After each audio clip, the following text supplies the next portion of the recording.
A very good evening, friends, to all of you. Today, I'm going to discuss a very interesting and important topic for all of you, and that is none other than mutual funds.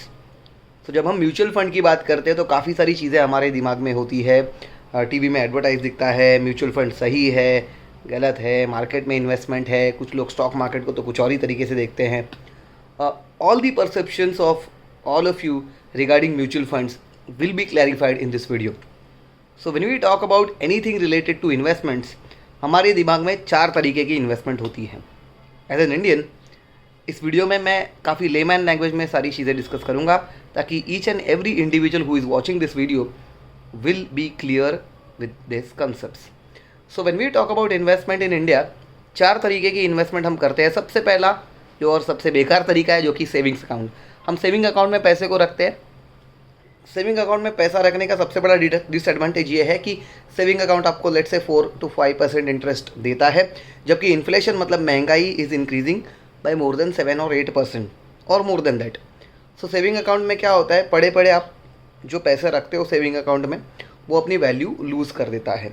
दूसरी जगह पे आप invest करते हो FD, fix deposit. Fix deposit में invest करने का कुछ एडवांटेज ये है कि आपको एक बेहतर इंटरेस्ट रेट मिलता है जो कि आज की डेट में करीब 7 से 8% है.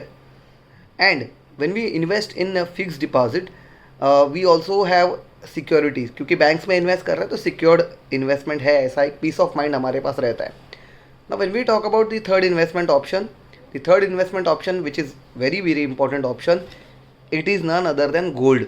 सो we are Indians, we invest lot of money in gold in form of ornaments. काफ़ी ज्वेलरी हम रखते हैं गोल्ड में, और गोल्ड परचेस रेगुलर इंटरवल्स पे होता रहता है.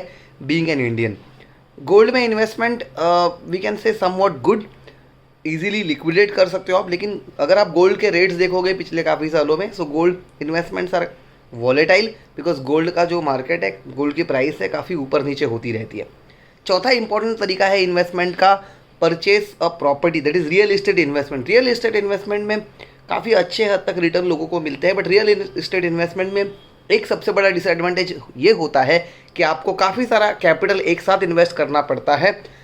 इधर आप कैश या फिर आप विदाउट लोन अगर आप परचेस कर रहे हो तो भी आपका बड़ा कैपिटल इन्वेस्ट होता है, और अगर आप लोन पे इन्वेस्टमेंट कर रहे हो तो एक बहुत बड़ा आपकी सैलरी में से या फिर आपके जो भी इनकम है उसमें से बहुत बड़ी अमाउंट एज एन EMI आपको पे करनी पड़ती है. तो EMI का बर्डन हमेशा इन प्रॉपर्टी इन्वेस्टमेंट्स में रहेगा.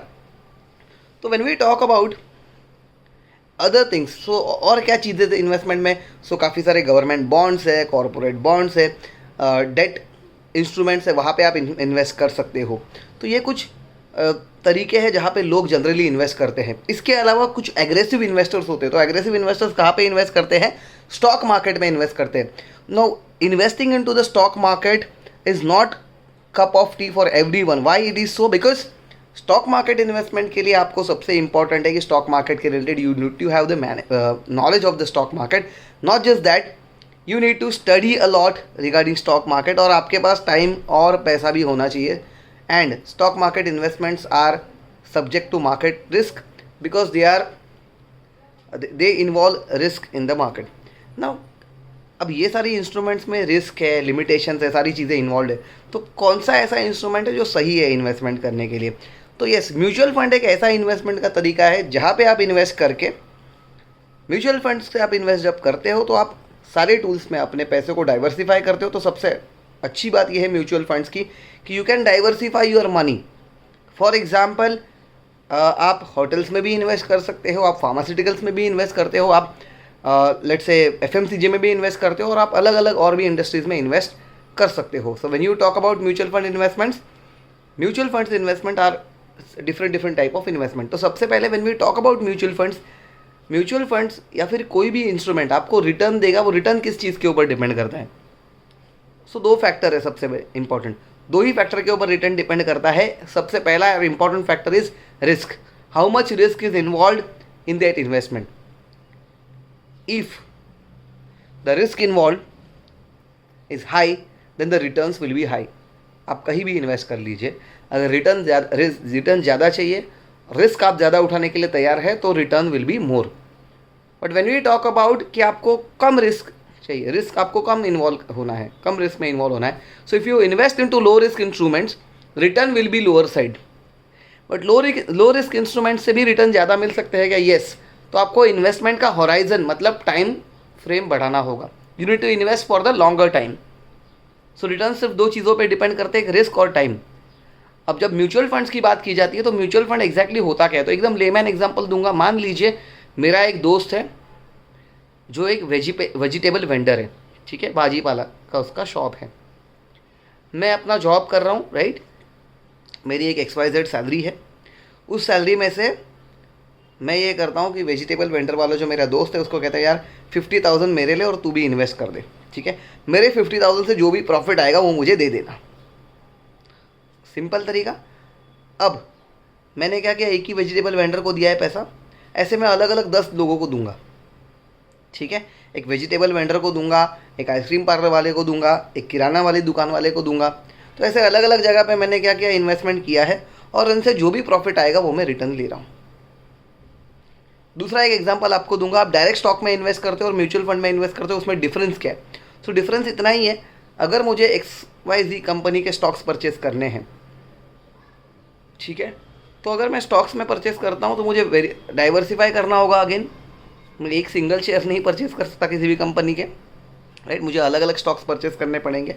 So when I purchase stock, I directly get involve into the market risk. Now when I invest into mutual fund, तो म्यूचुअल फंड में इन्वेस्ट करने के साथ मैं क्या करता हूँ, एक एक्सपर्ट के पास मेरा पैसा देता हूँ, एक एसेट मैनेजमेंट कंपनी के पास मेरा पैसा देता हूँ. ये एसेट मैनेजमेंट कंपनी का एक फंड मैनेजर होता है. ये फंड मैनेजर मेरे जैसे और लाखों इन्वेस्टर्स के पैसे मैनेज करता है. और जैसे हेमंत 1,000 रुपये का SIP कर रहा है, SIP मतलब systematic investment plan. Let's say I invest 1,000 rupees in any of the tool. So 1,000 rupees मेरे दोस्तों के 1,000, ऐसे अलग अलग लोगों के. लेट्स से एक फंड है जिसका लेट्स से 2,000 करोड़ का फंड है. तो ये पूरा फंड मैनेज किया जाएगा एन एक्सपर्ट फंड मैनेजर द्वारा, right. So that expert fund manager will take care of my money. अब ये पूरा जो पैसा है, let's say whatever amount it would be, it is invested in two different sectors. So आप देखेंगे एक म्यूचुअल फंड में कम से कम आपको 30, 35, 40 न्यूमरस कंपनीज हो सकती हैं. और इसके वजह से क्या होता है कि म्यूचुअल फंड प्रोफाइल का रिस्क बहुत कम होता है. अब इसमें टाइप कितने होते हैं? तो बेसिकली 3 टाइप के म्यूचुअल फंड होते हैं. सबसे पहला simple fund is equity fund. So when you talk about equity, high risk high return. तो ज़्यादा इक्विटी फंड्स की जब आप बात करते हो तो लिस्टेड कंपनीज जो है स्टॉक मार्केट में, उसमें वो फंड इन्वेस्ट करता है बेसिकली. सो हाई रिस्क, जहाँ पे रिस्क ज़्यादा इन्वॉल्व है तो रिटर्न भी ज़्यादा होंगे. दूसरा जो कि लो रिस्क वाला फंड है, उस फंड को कहते हैं debt fund. Now debt fund has low risk because returns will also be low, right. Risk कम है तो रिटर्न्स भी कम आएंगे.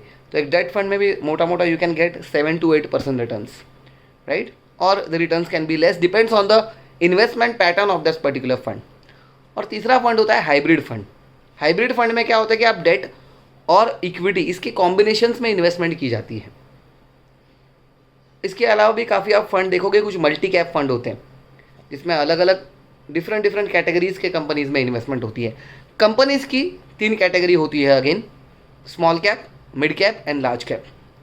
लार्ज कैप कंपनीज जिनकी market capitalisation is more than 20,000 crore, मतलब इनकी ग्रोथ जो है स्टेबल ग्रोथ है. इनके रिटर्न्स आपको ज़्यादा नहीं मिलेंगे, लेकिन यहाँ पे सिक्योर्ड रिटर्न्स आपको मिलेंगे. यहाँ पे इन्वेस्टमेंट जो है वो सिक्योर्ड है for the large cap companies. तो जो फंड लार्ज कैप कंपनीज में इन्वेस्ट करते हैं वो लार्ज कैप कैटेगरी के आते हैं, म्यूचुअल फंड्स होते हैं. कुछ मिड कैप फंड होते हैं जो मिड कैप कंपनीज में इन्वेस्टमेंट करते हैं. तो मिड कैप कंपनीज का market capitalisation is between 5 to 20,000 crore. So यहाँ पे you can get significant returns. So अगर आप पिछले 1 साल के बाद देखोगे तो mid cap companies have given significant returns. इससे भी ज़्यादा रिटर्न्स आपको मिलेंगे कहाँ पे? Small cap companies. तो स्मॉल कैप कंपनीज का market capitalisation is less than 5,000 crore. तो जो companies have market capitalization less than 5,000 crore, they are categorize into small cap companies. और इनमें जो फंड इन्वेस्ट करता है उन्हें कहते हैं स्मॉल कैप फंड्स. तो आप अलग अलग स्मॉल कैप फंड्स भी देख सकते हो, right. There are various apps which you can go and look at the funds.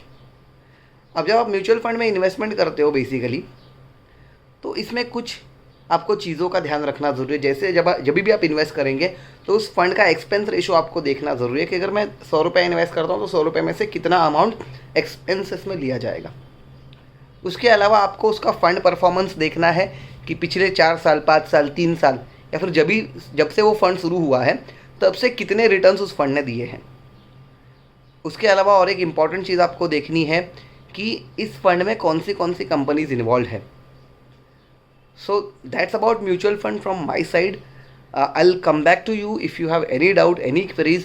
I have given a form in this video. You can touch base and ask for your queries. Thank you so much. Happy learning.